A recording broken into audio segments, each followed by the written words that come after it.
Chères sœurs, chers frères, bienvenue à notre MMMD, mini-méditation du dimanche. Et avant tout, joyeuse Pâques! Et oui, c'est Pâques. Et comme dirait Pierre Mélès, Christos voskrecht. Alors ce sera une fête de Pâques un peu étrange, tout comme l'est le contexte actuel. Les enfants ne ramèneront certainement pas de l'école des œufs ou des lapins en chocolat.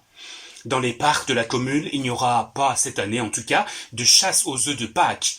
Et donc, les commerçants ne vendront sans doute pas les kilos de chocolat habituels. Et j'espère que cela permettra aux hommes de réfléchir au véritable sens de Pâques. En effet, aujourd'hui encore, nous voulons nous souvenir de la mort et de la résurrection de notre Seigneur Jésus-Christ, le Sauveur de tous les hommes. Et je prie vraiment que le Seigneur, par son Esprit Saint, nous donne de vivre intensément cette réalité en cette période de confinement. Amen. Alors, lisons ensemble quelques versets. D'abord dans Exode 12. Exode 12, on se situe 1400 ans avant Jésus. Exode 12, verset 21. Moïse appela les anciens d'Israël et leur dit: allez prendre du petit bétail pour vos familles et immoler la Pâque. Vous prendrez ensuite un bouquet d'hysope, vous le tremperez dans le sang qui sera dans le bassin, et vous toucherez le linteau et les 2 poteaux de la porte avec le sang qui sera dans le bassin. Nul de vous ne sortira de la maison jusqu'au matin. Quand l'Éternel traversera l'Égypte pour frapper et qu'il verra sur le linteau et sur les 2 poteaux, l'Éternel passera la porte et ne laissera pas le destructeur entrer dans votre maison pour vous frapper. Vous observerez cela comme une prescription pour vous et pour vos fils à perpétuité. Quand vous serez entrés dans le pays que l'Éternel vous donnera, selon sa parole, vous observerez ce rite. Et lorsque vos fils vous diront: que signifie tout ceci, tout ce rite? Vous répondrez: c'est le sacrifice de la Pâque en l'honneur de l'Éternel qui a passé par-dessus les maisons des Israélites en Égypte lorsqu'il frappa les Égyptiens et qu'il préserva nos maisons. Le peuple s'inclina et se prosterna. Et puis une deuxième lecture dans Hébreux 2, à partir du verset 14. Hébreux 2, 14. Hébreux 2, 14. Voici ce qui est dit. Puisque les enfants participent au sang et à la chair, lui aussi, d'une manière semblable, y a participé afin d'écraser par sa mort celui qui détenait le pouvoir de la mort, c'est-à-dire le diable, et de délivrer tous ceux qui, par crainte de la mort, étaient toute leur vie retenus dans l'esclave. J'aimerais d'abord nous rappeler qu'au centre de Pâques, il y a l'agneau pascal. D'ailleurs, le mot Pâques est dérivé d'un verbe hébreu qui signifie passer outre, épargner. En Exode 12 qu'on a lu, on voit que Dieu avait demandé aux Israélites de prendre un agneau sans défaut qui devait être égorgé. Le sang de cet agneau pascal devait être pris et appliqué sur les montants des portes des Israélites. Et quand l'ange exterminateur devait passer, il voyait ce sang et il passait outre, épargnant les habitants de la maison, au contraire de tous les premiers-nés des Égyptiens qui eux ont été exterminés. C'était là en fait la 10e et dernière plaie que Dieu avait fait tomber sur les Égyptiens vers 1400 avant Jésus. Et les Israélites devaient en fait rôtir l'agneau pascal et le manger debout avec des pains sans levain parce qu'ils n'avaient pas eu de temps pour laisser la pâte levée lorsqu'ils sortaient d'Égypte. Voilà ce qu'en fait les Juifs rappellent encore aujourd'hui lorsqu'ils célèbrent la Pâque. Dans le Nouveau Testament, Pâques est le souvenir de la mort et surtout de la résurrection de Jésus, parce que c'est lui l'agneau de Dieu. Et tout comme l'agneau pascal qui devait être tué, de même Jésus a été tué. Et ici, mon cher ami, il y a 2 choses très importantes pour toi et pour moi. D'abord, tout comme le sang de l'agneau pascal, il est nécessaire que le sang de Jésus soit appliqué sur toi. Et laisse-moi te dire que ceci n'est pas une option. Si le sang de Jésus n'est pas appliqué sur toi, l'ange exterminateur ne t'épargnera pas le jour où Dieu va juger le monde. Seul le sang de Jésus peut te permettre d'être pur, d'être agréable à Dieu.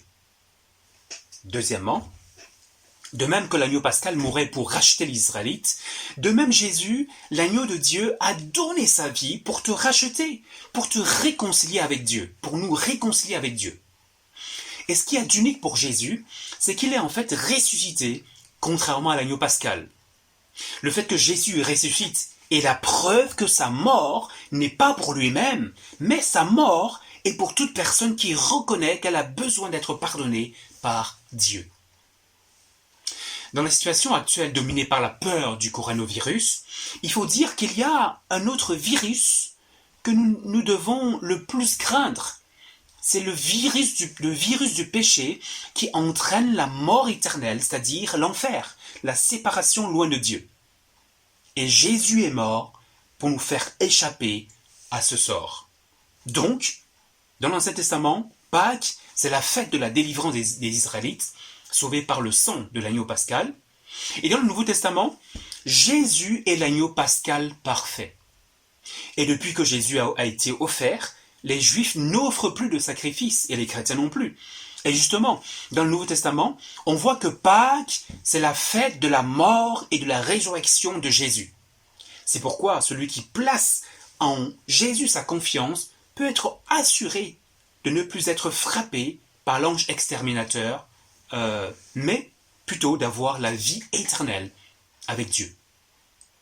Alors, quelles sont les conséquences, quelles sont les implications de cette mort et résurrection de Jésus-Christ pour nous?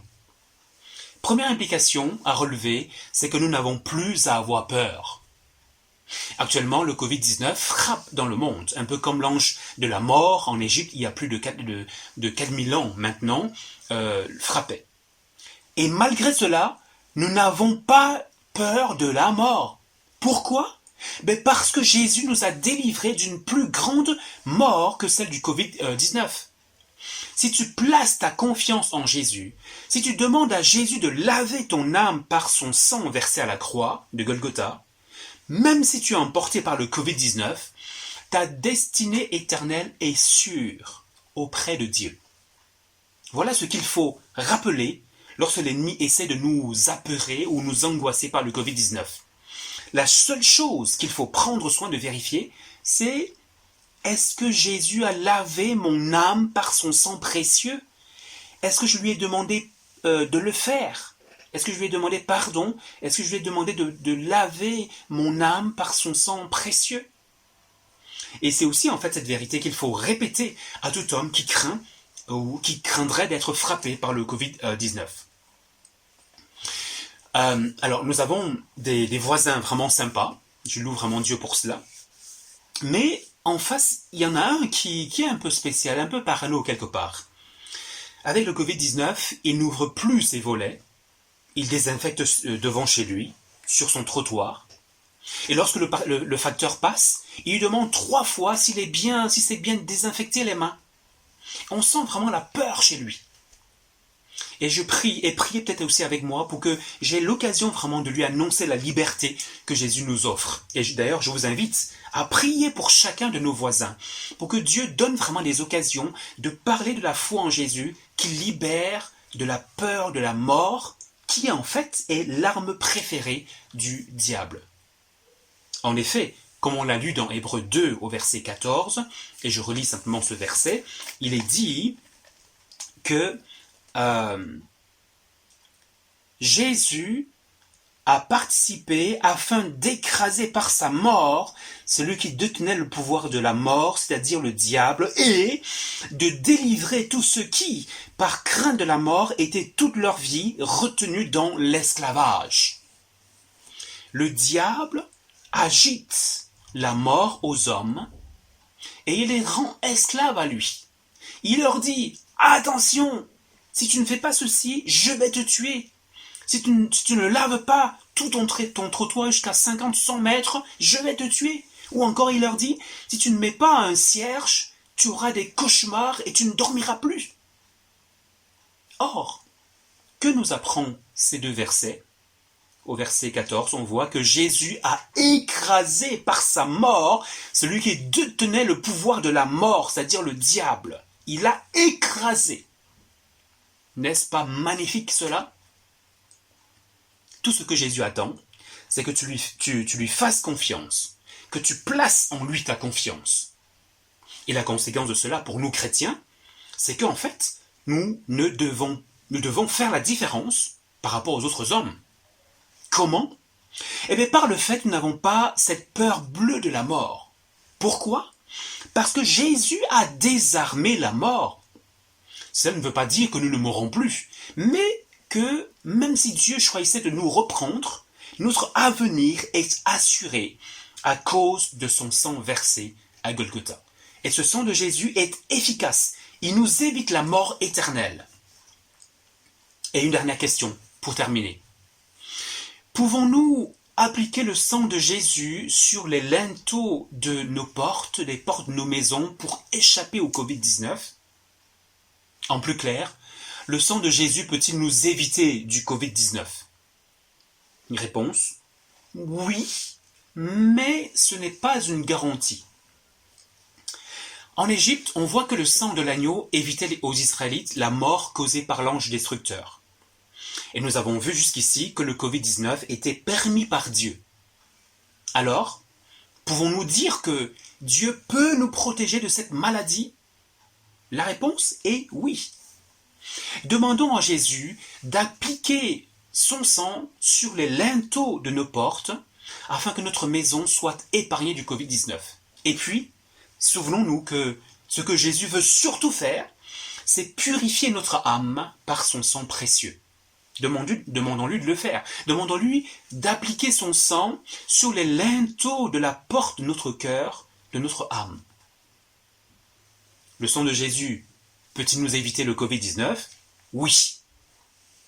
Et en même temps, ce n'est pas une garantie. Ce n'est pas une garantie. Pourquoi? D'abord, assurons-nous qu'il n'y a pas un péché dormant qui peut retenir l'attention ou l'arrêt de l'ange destructeur sur nous. Pour ce que nous sommes conscients, pour les péchés et les fautes dont nous sommes conscients, demandons sincèrement pardon à Jésus. Et si nous craignons pour quelque chose que nous ne savons pas, alors faisons comme David au psaume 19 au verset 13. Disons à Jésus, pardonne-moi ce qui m'est caché. Et si malgré tout, si Dieu permet notre mort par le Covid-19 ou autre chose, si nous avons placé notre confiance en Jésus, alors soyons certains que notre avenir éternel est assuré au paradis près de Jésus. En effet, quand Jésus reviendra, l'ange de la mort éternelle ne nous touchera pas. Pourquoi? Parce qu'il verra le sang de Jésus sur les linteaux de la porte de notre cœur et sur notre âme, et alors il ne nous frappera pas de la mort éternelle. Au contraire, il nous ressuscitera et nous serons pour toujours auprès de Jésus. Je rappelle juste ces quelques vérités pour terminer. D'abord, Jésus est l'agneau parfait de Dieu qui nous réconcilie avec Dieu. Il a versé son sang sur le bois à Golgotha et il est ressuscité, comme vous le savez, 3 jours après. Deuxièmement, le sang de Christ a coulé. Et il est nécessaire que son sang soit répandu sur toi, mon cher frère, ma chère sœur. Il est nécessaire que son sang soit appliqué sur ton cœur et sur ton âme. Autrement, tu ne peux pas être sauvé. Dernière vérité, Jésus a vaincu la mort. Alors, n'ayons peur de rien. Jésus est vivant et il revient. Joyeuse Pâques! Quelques annonces maintenant. D'abord, Jésus est ressuscité, alors dis à ton âme d'être dans la joie et de n'avoir peur de rien. Et à la fin, justement, je vous inviterai à écouter le cantique « Éveille-toi, mon âme » par le collectif Cieux ouverts. Merci justement de continuer de prier les uns pour les autres. Prions que l'Église continue à être épargnée du fléau qui passe. Et justement, merci d'avoir prié pour la maman de Laura. Les nouvelles sont bonnes, elle est sortie d'affaires.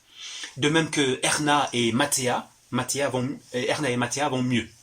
Erna, pour rappel, c'est la fille de Christian Duet, et Mathéa, c'est la filleule de Carole Vétrin, la maman de Lucie Fontaine Van der Stel. Alors, autre annonce, c'est que le confinement, en fait, a passé aux oubliettes les anniversaires. Désolé vraiment pour cela. En tout cas, joyeux anniversaire à toutes les personnes qui ont eu leur anniversaire depuis la mi-mars, jusqu'aujourd'hui. Et pour cette semaine, nous voulons souhaiter un joyeux anniversaire à Lévi Van der Steen. C'est aujourd'hui 12 avril, et je souhaite tout particulièrement à toi, Lévi, un joyeux anniversaire. Je prie pour toi. Joyeux anniversaire aussi à Gabriela Dario et à Naomi Tiempon. Tous les deux, c'est jeudi 16 avril. Je signale aussi que pour les enfants, les monitrices et moniteurs ont fait des vidéos sympas. Un grand merci d'ailleurs à vous. J'ai envoyé ces vidéos sur le WhatsApp de l'église. Merci de les montrer aux enfants. Et pour terminer, j'aimerais lire ces paroles dans l'épître de Paul aux Romains, au chapitre 8, dans Romains 8, à partir du verset 31. Que dirons-nous donc à ce sujet? Si Dieu est pour nous, qui sera contre nous? Qui sera contre nous? Et au verset 37, dans toutes ces choses, nous sommes plus que vainqueurs par celui qui nous a aimés. Car je suis persuadé que ni la mort, ni la vie, ni les anges, ni les dominations, ni le présent, ni l'avenir, ni les puissances, ni les êtres d'en haut, ni ceux d'en bas, ni aucune autre créature ne pourra nous séparer de l'amour de Christ Jésus, notre Seigneur. Amen. Joyeuse Pâques. Christ est ressuscité. Éveille-toi, mon âme. Amen.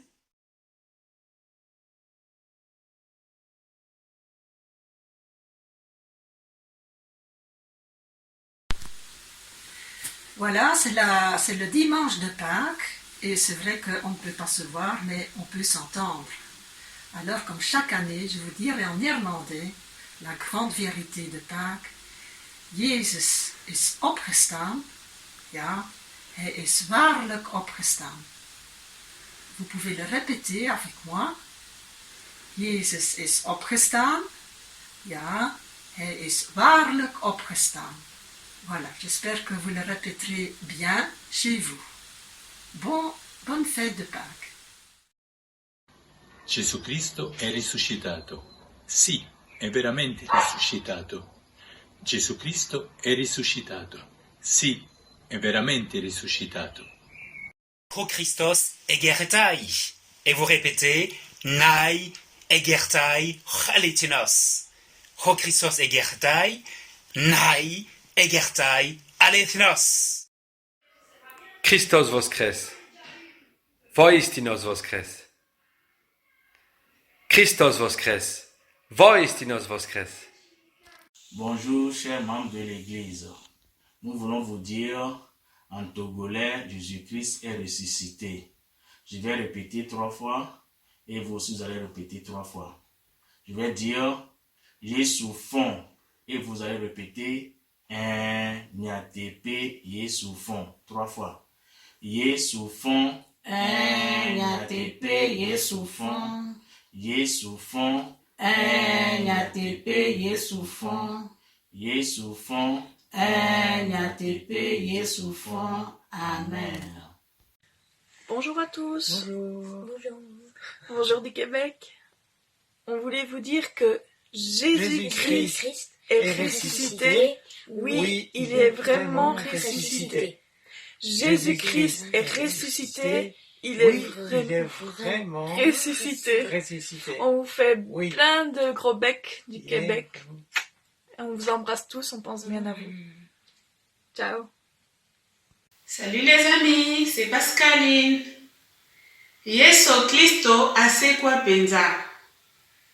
Yesu Kristo asekwa penza. Amen. Bonjour mes frères et sœurs de l'église de Chapelle. Je viens, n'est-ce pas, ce jour, vous annoncer une très très belle et bonne nouvelle. Yeso yamnevo, alléluia, alléluia. Et Yeso be yamnevo, alléluia, alléluia. Très bon dimanche à vous et bonne fête.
Son cœur blessé et son cœur brisé.